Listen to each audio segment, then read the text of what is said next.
to the City Show. Pat O'Melia here. You there? That's why I do the show. Because you're there and you're watching. Because I'm informative, I'm entertaining, and I'm educational. At least I try to be anyway. Don't forget everything on the bottom of the screen there. Subscribe to us on YouTube. I had to restart my YouTube this weekend at home. Love us on Facebook. Follow us on Twitter and Instagram. And don't forget live stream Vimeo. That's where we archive all our shows, and it's a good program. And there's a lot of programming on there besides ours. So you can download the live stream Vimeo app, and you can watch hours and hours of programming there. Stuff like us. And like I said, if you missed something on our show, you want to go back and see it, go to Vimeo. And you can also go to YouTube also. Yes, I pay a lot of money to the people at Vimeo. All right, Jersey City continues their payroll programs. Actually, now it's gotten to the point of embarrassing that this continues. They have a problem. They switch payrolls. And as I said in last week's show, if you're going to switch payrolls, especially if an entity as big as the city of Jersey City, with 3,500 plus people payrolls, each one of those people get a payroll, you do a lot of testing. You do a lot of parallel payrolls. You're probably testing, I said December. You probably want something that big, probably go November parallel. I don't think they did any of that testing because all these problems would have came up on parallel payrolls until you make the switch. And even if there was a question, I know Councilman Youssef out of Ward D, he was talking about going to ADP, he's probably watched last week's show. You really don't want to mess up the payroll. If you're going to make a change, maybe you make a few phone calls, some references, can these companies handle it? In the case of Jersey City, I think I would have called the county of Hudson and say, what are you doing payroll-wise? How are you handling this? We're making a change, and we want to make an educated decision here. Obviously, that didn't happen. So the embarrassment continues for the city of Jersey City. What's happening? The checks are wrong amounts. At least they got them. Direct deposits are the wrong amount, and this is causing a problem for employees. There's auto debits that come out of your account that they figure with the paycheck when it comes in. There's bank fees that the city has to come up and pay. It is real embarrassment. And we need a head on a stick here. Somebody's got to take responsibility for this. Somebody should be considering a career change because to have it going on this late in January is really an embarrassment for the city. This was done, I'm starting to think they just changed this on a whim because you didn't do any testing. You didn't do any parallel payrolls. You didn't do any research. All right, we're out of the opening. Almost said we're out of the show. We're out of the opening. So let's break for commercial. You're watching The City Show. I'll be right back. Jersey City Medical Center is healing, enhancing, and investing in Hudson County because your heart doesn't beat just for you. So get it checked. When your bones are healthy, it lifts us all.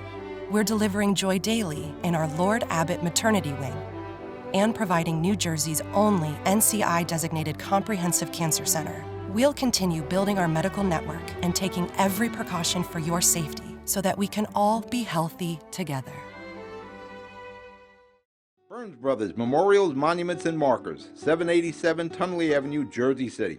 Hudson County's only monument maker, serving all faiths and cemeteries. Design, studio, and large inventory on site. Cemetery inscriptions and custom orders welcome. Burns Brothers Memorials, Monuments, and Markers, 787 Tunley Avenue, just south of Secaucus Road. Craftsmanship that will last for all eternity. Burns Brothers, Jersey City, Albert H. Hopper, North Arlington. Visit us on the net. If you need to see a doctor, RWJ Barnabas Health has 2 easy ways to do it from anywhere. You can see an urgent care provider 24/7 on any device with our telemed app. Or use our website to book a virtual visit with an RWJ Barnabas Health Medical Group provider or specialist, even as a new patient. You've taken every precaution, and so have we. So don't delay your care any longer. RWJ Barnabas Health. Let's be healthy together. We're back, City Show. Pat O'Melia here. What are we going to talk about today? Well, we're going to talk about, I touched on this last week, New Jersey Transit, about the price of their fares and how much do they subsidize? Well, we're going to find out today. We're going to talk about Hoboken. They're proposing a new DPW facility, an $80 million DPW facility. It begs the question, Is this a case where we should do some shared services? We're going to talk about that with Hoboken. And then we're going to do in the quick hits. We're going to talk about the Hudson Reporter System is closed. Their papers, they had like 12 different papers and magazines. NJ.com, Assemblyman William Sampson, and AC's Chevrolet in Jersey City. Remember AC Chevrolet? First off, New Jersey Transit. As I said last week, how much do they subsidize? Or they swim in red ink all the time. Their service is horrible. The equipment is in a state of disrepair. There was a guy today on Twitter. He tweeted a picture, the window on a train, and you couldn't even see it. It was so filthy. And there was another where I guess somebody was watching the show and talking about NJ Transit. Well, he had pictures of the seats on the bus, were all blue tape on it, they're all ripped up. How much is New Jersey Transit subsidized?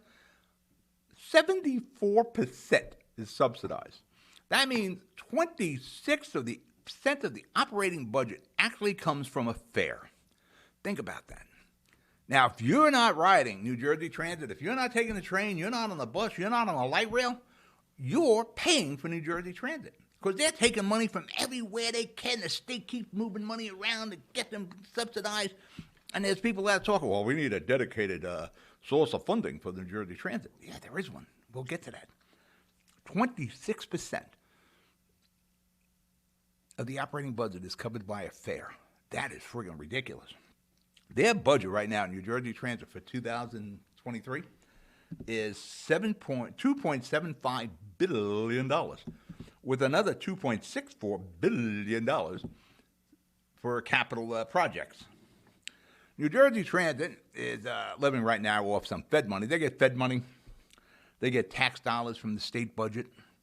They get funding from the New Jersey Turnpike. The tolls you pay. You're not riding New Jersey Transit system, but you're paying for it because if you're riding the Turnpike, they're taking money out of your tolls to send to New Jersey Transit. They steal money from their own capital. Because remember I said the $2.64 billion capital projects? Well, they put that aside, and then they take money from there and putting it to the operating expenses. The state of New Jersey has taken money from the Clean Energy Fund and sent it to New Jersey Transit to cover their operating expenses. Keep in mind, horrible operations. The dirty window and the tape on the seats and the constant trains are late, the buses are late. It's awful. And you're paying 74% of it. Whether you ride the bus or not, you're paying. And like I said, there are advocates for New Jersey Transit who are saying we need a dedicated source of funding for New Jersey Transit. Well, you do have one. It's called the fares. But the fares are incredibly artificially low. When you're looking at 74% subsidized by tax dollars in one shape or form, whether it's the feds, the state, money from the Clean Energy Fund, stealing money, taking the money from the New Jersey Turnpike. That's not tax dollars. Those are tolls. Dedicated source of funding, you have it, the fares. But the fares have to be realistic. They have to at least be able to come close to breaking even with the operation. Not that, you're looking at $5.4 billion budget for the year. That's coming out of the tax dollars to run this horrible operation. And it's considered the worst in the nation in many cases. The fare doesn't come close to covering the operating system. And it's an incredibly lousy service. Look at the condition of the trains. Look at the condition of the buses. Look at the condition of the light rail. When I see the light rail coming down Passing Plate Road, going into Newport, there's nobody on the friggin' thing. But, what is the light rail? I think it's like $3. It's got to cost a lot more than $3. The New Jersey Parkway, New Jersey Turnpike, and the Parkway, they're not subsidized. They're funded through their tolls. Taxis aren't subsidized. They're funded by their fares. Uber isn't subsidized. It's funded by the fare. And that's how New Jersey Transit should be. I ride up and down the Turnpike. I do a lot of miles between the studios. I pay a lot of money in fuel tax. I pay a lot of money in tolls. And that money is going to New Jersey Transit. That's not right. I'm not riding New Jersey Transit. I shouldn't be keeping an artificially low fare. They've got to get that fare to at least somewhere where it's close to covering the operating expense. What New Jersey Transit is good at, it's always good at making excuses as to why the buses are late, the trains are late, why the trains are broken down or the buses are broken down. Whatever the case is, why the condition of the equipment is so bad. This organization, New Jersey Transit, this system needs to be privatized. It needs real professionals to run it. You can't keep throwing your good money after bad here. And that's what's happening. It gets progressively worse year after year after year with New Jersey Transit. And right now they're saying, well, ridership's not up to what it was pre-pandemic. And you're still losing all the friggin' money in the world. And still the equipment's bad. The guy's got the dirty window or the tape on his seats. That's problematic with this organization, this system. It has to change. You can't keep pumping your good money after bad. I'm going to tell you, there's no light at the end of this transit tunnel. It's just more good money after bad. All right, you're watching The City Show. We'll be right back. I've got cancer. We've got the highest level of cancer care, the latest clinical trials, researchers working to find a cure, and nurse navigators to guide you every step of the way. At New Jersey's only NCI-designated Comprehensive Cancer Center, your safety has always been our top priority. I've got cancer, but I also have peace of mind. Jersey City Medical Center and Rutgers Cancer Institute of New Jersey. Let's beat cancer together. Consumer Carpets, 3408 Kennedy Boulevard in the Jersey City Heights. Your one-stop store for residential and commercial floor treatments. Carpeting, linoleum, tiles, laminates, hardwood floors, area rugs, remnants. All major brands, all in stock. Free estimates, same-day installation. Consumer Carpets, it's savings, selection, installation. Credit cards and debit cards accepted. Financing available. Consumer Carpets, price to fit your budget, installation to fit your schedule. On the net at consumercarpets.com. Consumer Carpets, Jersey City, 201-792-2712. Jersey City Ford, certified parts and service located at Route 440 and Communipaw Ave, is your #1 source for Ford and Lincoln automotive needs. We use certified Ford Motorcraft products to keep your Ford running in top shape. Motorcraft parts are backed with the Ford warranty, which includes a 2-year unlimited mileage guarantee. Our team will have the right Motorcraft part to ensure the best performance from your Ford or Lincoln. You can order in person at the parts counter or online. Let us help keep your Ford or Lincoln in the best shape at Stevens Jersey City Ford. Panapinto Properties, Jersey City, shaping the workplace with state-of-the-art office spaces and addresses your company desires. Building residences that define your home environment, adjacent to all modes of transportation with on-site parking available. The right address, the right lease. Call 201-521-9000 or visit online at panapintodevelopment.com. Panapinto Properties, building Jersey City for everyone. We're back. City Show, Pat O'Melia here. Think about that. You don't even ride New Jersey Transit. You're paying the bulk of its budget. The people who are utilizing have to pay. At least you got to come close to trying to cover the operating expense. Yeah, and obviously, when you're subsidized to the tune of 74%, you're not coming close. Where 25%, 26% is covered by fares. Hoboken, they have a lot of plans in Hoboken. They have a lot of dreams in Hoboken. The dry dock. Oh, we need more park space. It generates no revenue, but it's an expense. We need a new high school. We need a new municipal, all-purpose, everything facility.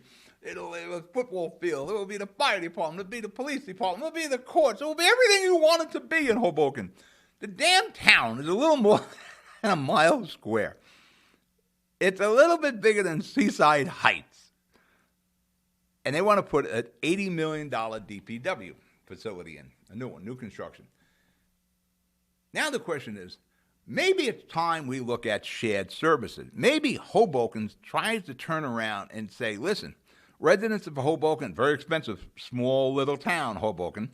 I think what's population? 80,000 people. So like I said, Seaside Heights. In the summer, it's 80,000 people in Seaside Heights. Maybe we try to save the people of Hoboken some money. If there was ever a time to look into shared services, this is it. Hoboken is bordered by, we got Weehawken, you got Union City up on the cliffs, and you got Jersey City. And Hoboken's within the county of Hudson. So there are 4 entities that Hoboken could make a phone call and say, hey, what do you say we enter a service agreement?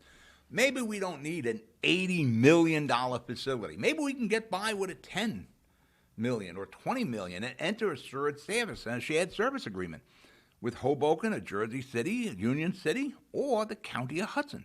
The County of Hudson already has a role in Hoboken. They maintain Willow Avenue as a county road.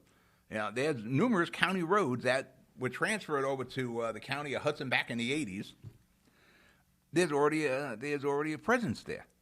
Think about that. Instead of blowing $80 million, talk to Jersey City, talk to Union City, talk to Weehawken about a shared service agreement. You didn't even hear that mentioned by any of the council people, the eternal struggle on the Hoboken Council with Fisher and Giantano and Cohen and Russo and Ramos, they all, whatever side you're on, not one of them even mentioned, hey, maybe we should look into a shared service deal with one of our neighboring communities. Because, Weehawken can roll into Hoboken pretty easy. The county can roll into Hoboken pretty easy. Jersey City, they're all right there. All those, Weehawken, Union City, Jersey City, and the County of Hudson.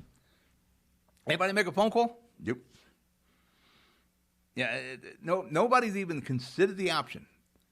Now, I tweeted that. There was some tweet was going on. I said, well, maybe this is an ideal time for shared services. But you know what the problem is? It's the political power. Nobody wants to do this, a shared service. And, I think in the whole state, I think 2 municipalities merged, and I think talking about Seaside Heights, I think Seaside Heights had the County of Ocean take over their 9/11 service. That was it. That's all the shared services. You want to get control of the expenses in New Jersey, we got to look at shared service and consolidation. I've said this numerous times. We got 570 school districts. We don't even have that many municipalities. We got more school districts than municipalities. Consolidation, shared service. We're getting back to Hoboken. Nobody brought this up. Not the mayor, not the council, not the people who are arguing about the $80 million. Make a phone call. Find out if it is possible that we can do shared services. Like I said, maybe you can save the people of Hoboken $60 million. Say you go $20 million on a new facility. And since you're in a shared service, you don't need all that room. You don't need all the space.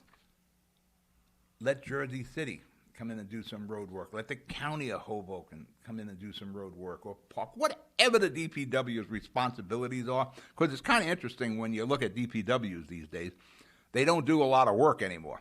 If we're doing road paving, we'll write a check to some company. Well, road paving, $14 million. I think one of the municipalities in Hudson County would get the road paving equipment, and they could be the road paver for the County of Hudson. But no, it's a lot easier to write a check with somebody else's money. But getting back to Hoboken, how is it possible nobody, whether the administration or the council, has even ventured into the deep end of the pool and said, let's look at shared services? You can probably work something out with the County of Hudson, with the city of Jersey City. Or you don't even have to just do it with one entity. You could have a shared service agreement with Jersey City and the County of Hudson. Or maybe you bring Weehawken in. There, if everybody forgets Weehawken's in Hudson County, get Richie Turner involved. But at least explore it. Not even mention. Not even mention. And when you get down to it, think of all the things we can save the expenses of the municipalities if we just entered into shared services. Not just Hoboken, Jersey City, North Bergen, Union City. I know I spoke a couple of months ago about having a county 911 system instead of all the municipalities having their own. What happened with that? I don't know. I heard there was some talk in Jersey City about looking into it, but I haven't heard anything since. All right, we're going to break for commercial. You're watching The City Show. I'll be right back. Jersey City Medical Center has a passion for heart health. We're Hudson County's only full-service heart hospital with innovative technologies and premier cardiovascular physicians, a partnership with Rutgers Health, The latest technology and medical advancements and nationally renowned care for every heart in every community. Whoever your heart beats for, our hearts beat for you. Jersey City Medical Center. Newport, the luxury waterfront community on the Hudson River, offers a quality of life you deserve in one of our many high-rise towers. With amenities such as the on-site Newport Path, light rail, Newport Town Square, 3 playgrounds, dog run, upscale restaurants, retail giants like Kohl's, JCPenney, Macy's, and Target. Morton Williams and Acme Supermarket are just outside your front door. A health and fitness center, skating rink, and medical facilities are also on site. Enjoy the New York skyline from our waterfront and various parks. Manhattan is just one path stop away, or quick ride through the Holland Tunnel. Nursery and private elementary schools all on site. 12-screen movie theater at the Newport Center Mall. Looking to visit? Stay at the Westin or Marriott Hotel. For more information, visit us at newportnj.com. Make lasting memories to cherish forever. It's incredible. It's you, Newport. Live like you want. Jersey City Medical Center is healing, enhancing, and investing in Hudson County because your heart doesn't beat just for you. So get it checked. When your bones are healthy, it lifts us all. We're delivering joy daily in our Lord Abbott Maternity Wing and providing New Jersey's only NCI-designated comprehensive cancer center. We'll continue building our medical network and taking every precaution for your safety so that we can all be healthy together. We're back. City Show, Pat O'Melia here. You there? Quick hits. The Hudson Reporter. Actually, I thought the Hudson Reporter was around a lot longer than it was. It was created in 1980 by Joe Barry, the developer out of Hoboken, and it's changed hands a few times since then. I thought it was around a lot longer than that. You know, I looked forward to the Jersey City Reporter on the weekend, used to try to figure out where it was going to be. That was part of the game. Find the Jersey City Reporter. There's an ATM booth, some bodega somewhere, some deli or whatever. It's a shame they abruptly closed last week. And there wasn't a lot of personnel left. It was like a handful of people, like 5 people total getting out. Numerous papers and magazines, for that matter. You knew there was a problem when Al Sullivan was gone a couple of years ago. He was tapped into now. You hate to lose news outlets. But the problem is the print media, they're on the clock. They're going to be extinct soon. Hopefully, the Hudson Reporter can come back as an online entity of some sort. You know, the Jersey Journal isn't that far behind the Hudson Reporter. You look at the Jersey Journal, and one of the reasons for the Hudson Reporter's demise was expenses versus revenue, which is a real problem for all of us these days, coming out of the pandemic and now into inflation. But if you look at the Jersey Journal, when you're thumbing through, look at the advertisement. Not a lot of them there. Like I said, hopefully the Hudson Reporter can continue on as an online outlet. I always liked the system. I like the reporters there. And the great thing, it gave young people an opportunity to get into the newspaper business and journalism. And the more these papers go and the more these news outlets fold up, there's less opportunities. And speaking of online outlets, NJ.com. Now, I buy the Jersey Journal every morning. I like to read the Jersey Journal in the morning, see what's going on in Hudson County and Jersey City, Northburg, and so forth. I would subscribe to NJ.com if they would post the friggin' stories in the morning. Yeah, I'm up at 6 o'clock, and I want to sit down and read the paper. I'd be happy to read on my phone if the stories were there. But they're not. Yeah, they don't start posting the stories on NJ.com until 10, 11 o'clock in the morning. Well, at that point, I'm at work already. Or I'm already, in the middle, I'm swimming in the news now at work. I'd like to know what's going on before I go to work. And on the weekends, even worse. You go to NJ.com, you'll see like a Y there instead of, time an hour ago, 2 hours, 15 minutes ago, Y for yesterday, or 2D 2 days ago. That's why I can't make sense of spending any money with NJ.com unless they post their stories in the morning. Well, just get the Jersey Journal in the morning. Now, like I said, with the JJ, which is getting back to the Hudson Reporter, JJ isn't that far becoming a supplement in the Star Ledger. And it's truly sad what's happening to the news media. 31st District. Our young freshman assemblyman, William Sampson, he's a crane operator at a Global Terminal, I believe, an ILA organization. They pulled his longshoreman, his ILA card, due to absenteeism. Now, my old question, I'm reading the stories, and he seems like a nice kid, too. Why go through all this BS? Why not just take a withdrawal card from the union? Hold your place. And the crane operator, that's a pretty good job. You got to have some damn talent to operate those cranes, to pick up those containers without dropping them, and then dropping them on a chassis. You've got to be pretty good at that. That's a pretty damn good job. I'm not even sure I would have left that job for the assembly. I think the assembly makes about 40-something thousand a year.